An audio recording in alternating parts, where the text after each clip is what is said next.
Hi there, and thank you for tuning in to this online course on startup road mapping. My name is Eugene, and I'll be your guide on this course. Now, this course aims to provide you with an understanding of what startup road mapping is all about, as well as how you can leverage roadmaps to drive innovative product development in your startup. Enough said, let's begin. Now let's start with the basics by looking at roadmap fundamentals. The first question is, why are roadmaps so important? Well, that's the first question we need to ask ourselves. There are 6 key reasons why roadmaps can help you and your team navigate the startup journey more effectively. The first is to help guide timing. Understanding when you need to release what is essential to success, particularly when resources are very limited. Knowing what features you need to deliver within a certain time frame allows you to better allocate resources and manpower in order to support those goals. The second is to help you reveal gaps, particularly in feature sets vis-a-vis competition in the market. By understanding the gaps of your product, you'll be able to plan out when those gaps can be closed. The third is on prioritization. As we know, resources are very limited in a startup organization. As such, although good ideas are plentiful, it is unlikely that you'll be able to deliver on everything you want. Now, prioritizing what is most important allows you to focus your limited resources to delivering those critical feature sets successfully. The fourth is on target setting. By using the roadmap to help you navigate your journey, you are also able to define product performance targets that will allow you to track your product and/or service offering in the market against other competitors. The fifth is on cross-product strategies. Now, this is particularly useful for startups that have multiple product or service offerings. It helps you identify common needs and capabilities that can then be leveraged across your product lines, rather than duplicating efforts. And lastly, a roadmap is a very powerful communications tool. It helps you to clearly communicate your company strategy, direction, and unique proposition to your team, management, customers, as well as partners. In summary, roadmaps are a critical element to help you navigate your startup towards success. So, the next question we want to be able to answer here is the difference between a startup roadmap versus a roadmap for a larger organization. Now, there are 4 factors we can look at to answer this. The first factor is on time frame or horizon of each release. The time frame is typically shorter for a feature release in a startup versus an enterprise. And this is because startups are more focused on generating market interest in the shortest possible time frames. Since features and upgrades create opportunities to create hype in the industry, the cycle time to deliver these features need to be shorter for a startup. In addition, startups have smaller teams, thus the decision-making process when working on teams tend to be much shorter. The second factor is on number of features. And startups typically have a large number of features on their roadmaps as they aim to mature their product or service offering. The third factor we look at here is on innovation. Startups focus their roadmap on new ideas and features, whilst enterprise, on the other hand, have to deal with more legacy offerings that require continuous maintenance and upgrades. The last is the goal or the focus of the roadmap itself. Startups focus on marketability as they strive to create a demand for their offerings. Enterprises, on the other hand, use the product strategy to achieve a certain market positioning by focusing their efforts to strengthen their position in the market. As you can see, it is important to understand the type of company you are using the roadmap for, as this guides you as you develop your product roadmap strategy. So, what we know now is that a roadmap equates to a set of decisions that guides the startup or organization towards its end objectives. Before we continue, let's take a look at this toy. No prizes for guessing that this is a Lego Millennium Falcon spaceship from the Star Wars franchise. Now, as I'm a huge Star Wars fan, I recently bought such a Lego set and brought it home. The moment I reached home, I tore open the box and started trying to piece things together. After a while, I realized that there were just too many small, tiny Lego pieces to put together, and without knowing which piece goes where, it would be a very daunting task to successfully complete this Lego model. Now, what should I have done instead? Well, the first thing I should have done was to read the manual and understand the pieces properly. Good decisions are first made by knowing your inputs. This statement hits the nail right on the head. You can't make a good decision without knowing everything you can about the inputs, which starts with the vision or end outcome you're striving towards, the resources, aka the Lego pieces, that you have with you in order to build it, as well as a clear process to guide you each step of the way in order to achieve that end result. Now with that, I would like to introduce you to the product roadmap planning process.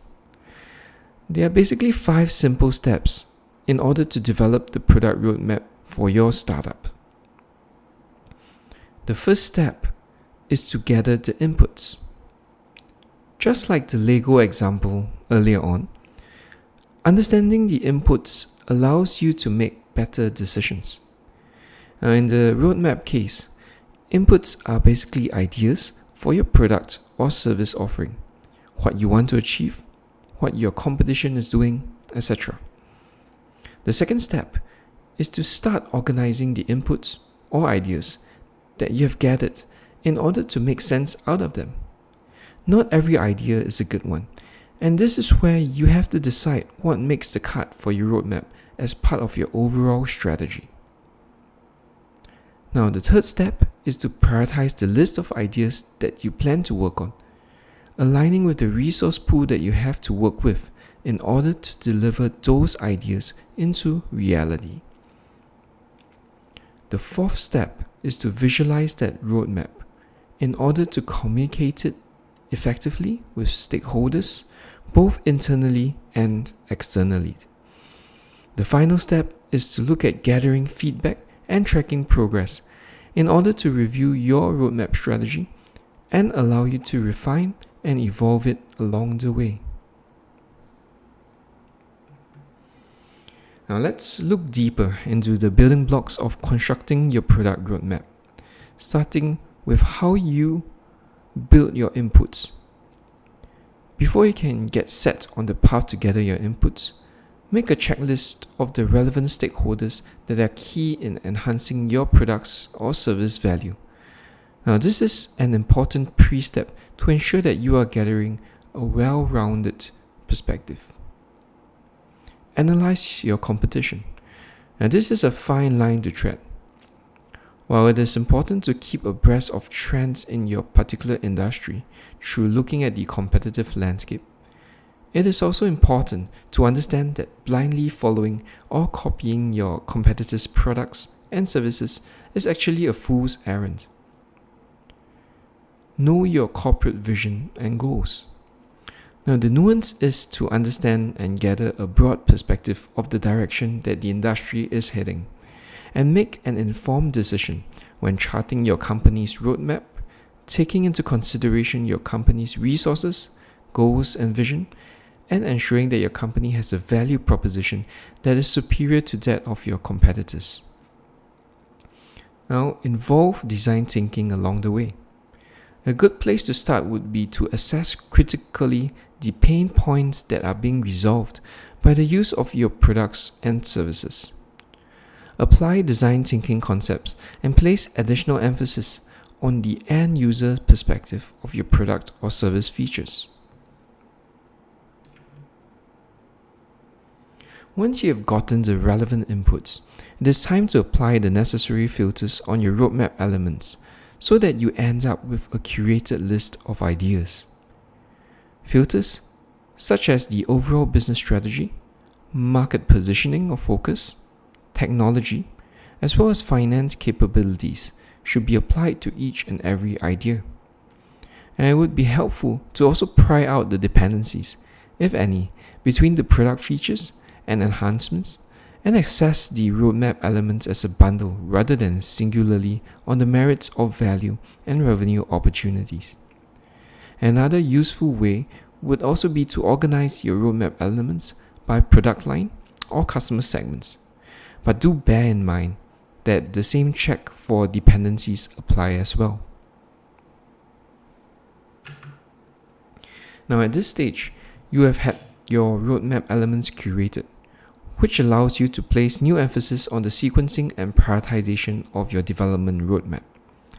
Fortunately, there are plenty of tools and frameworks to help you in this process, but here are some of the important things to take note. 1. You must be acutely aware of the resources that you have at hand to work at the roadmap elements. And 2. Garner your team members' feedback and commitment towards a prioritized roadmap task as early on as possible. Finally, it's always important to understand the customer value and how each of your product roadmap features actually create value and deliver that value to the customer.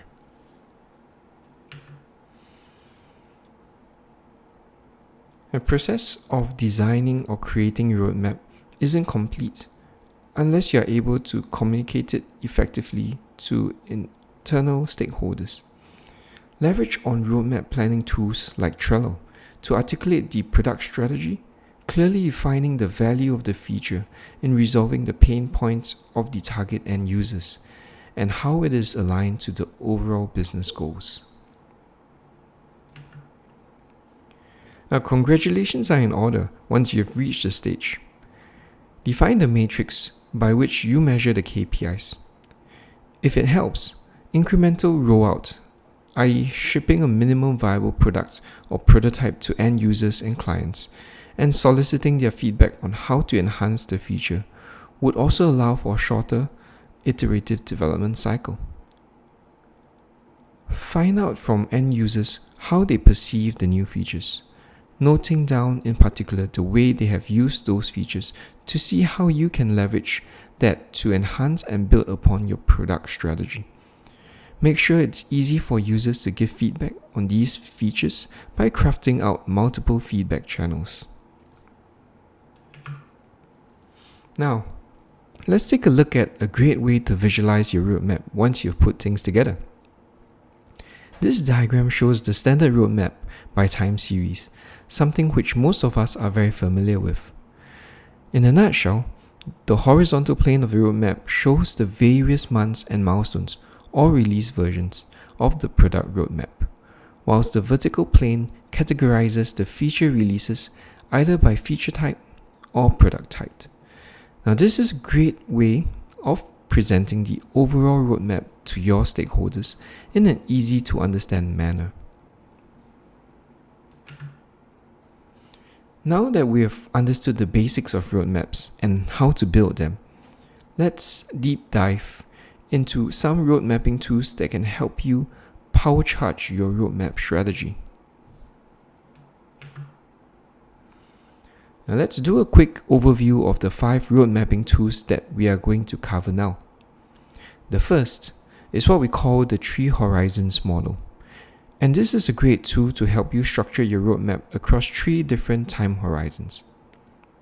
The second tool is called the technology trend capitalization tool, and it helps you to understand how you can leverage on trends in technology to position your product or service in the market. The third tool is called the product canvas. The product canvas helps you zoom in on each release to help you better articulate the purpose and objective of that release. The fourth tool is called Pictures of the Future, and its key purpose is to help you align short-term and long-term objectives. The fifth tool is called the kernel model, which is a prioritization tool that can help you prioritize your roadmap features. Alright, now let's zoom in onto each of these tool sets to get a better idea of how to use them. Now let's start with the 3 horizons model first.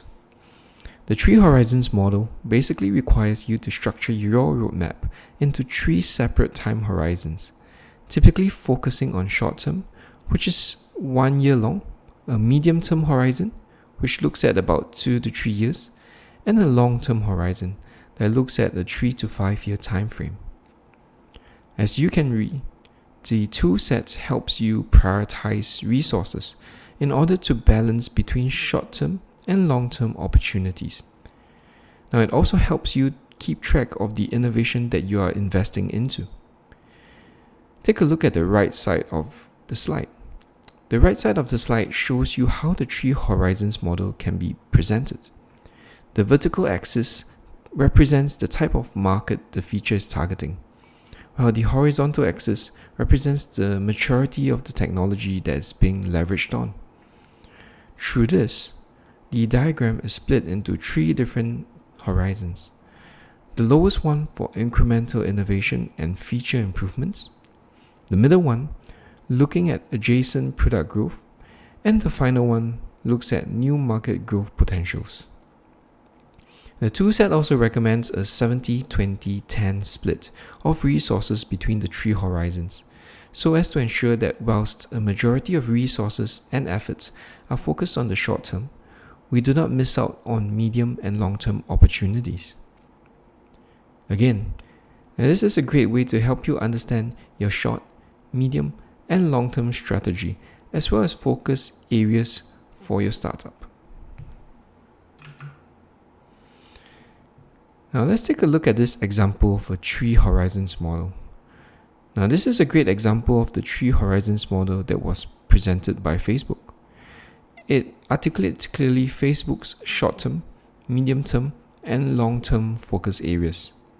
Now in the short term, Facebook is focused on its current ecosystem, which is the Facebook community. In the medium term, it's looking to expand into areas such as video, Messenger, search, WhatsApp, groups, as well as Instagram.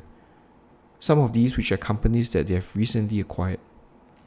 And if you look at the longer term, it's driven by technology trends such as drones, lasers, terrestrial solutions, or AI, or VR, AR technologies.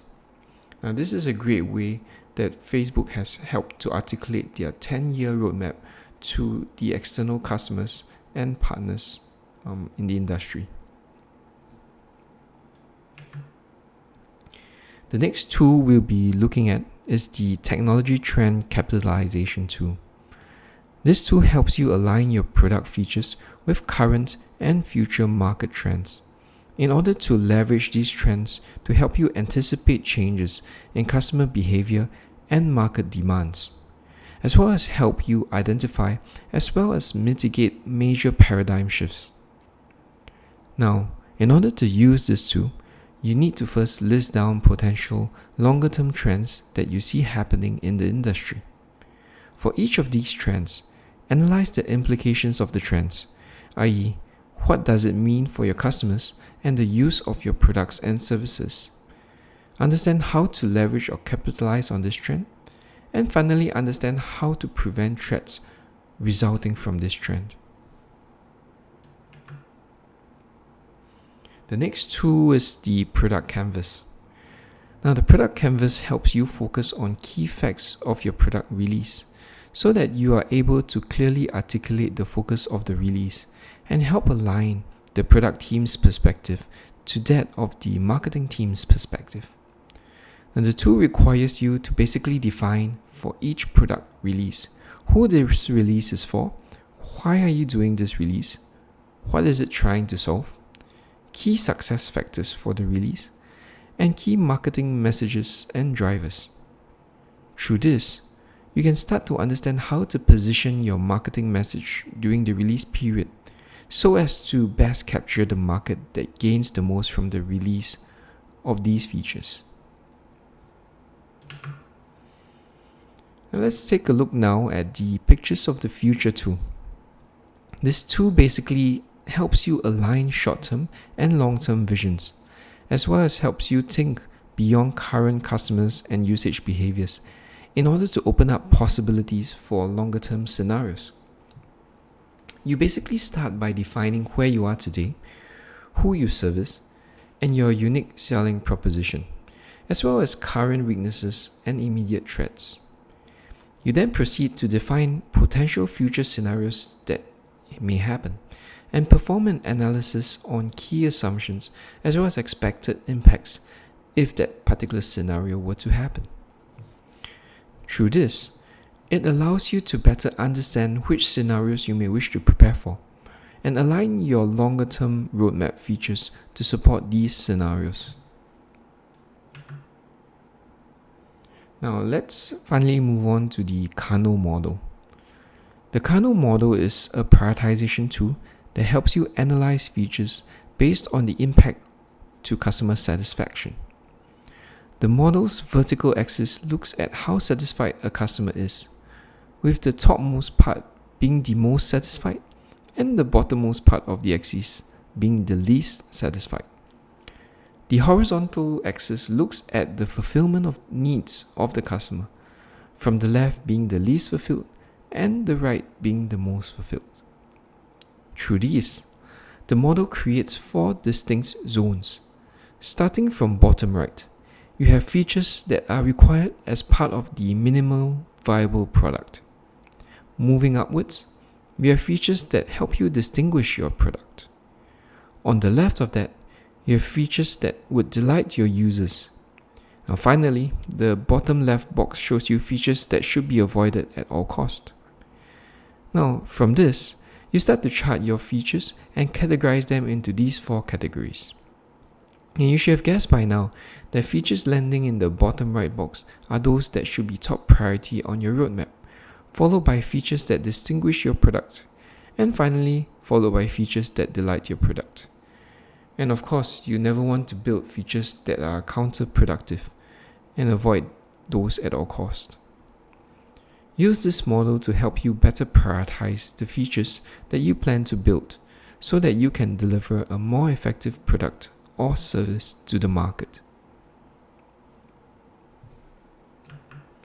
Once again, here's the recap of the 5 roadmap tools that we have gone through earlier on.